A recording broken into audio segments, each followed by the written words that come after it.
Guys দেখো, আমি আজ দিদিদের বাড়ি এসেছি। দিদিদের বাড়ি কতটা হাঁস মুরগি আছে তোমাদেরকে সব কিছু দেখাচ্ছি। দিদি খেতে দিয়েছে, তাই সব মুরগি এক জায়গায় রয়েছে।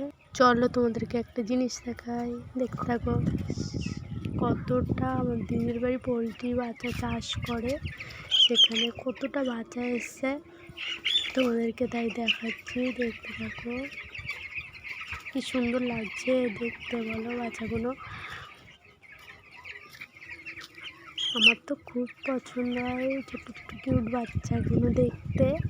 তোমাদের কেমন লাগে কমেন্টে জানিও।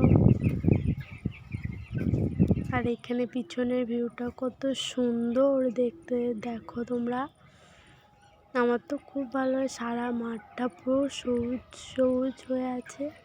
আমাদের দিকে চাষই তো হয়নি এবছর, দিদিদের দিকে মাঠে অনেক চাষ হয়েছে, সারা জায়গায় দেখছি।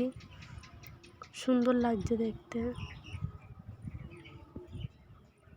দেখতে থাকো।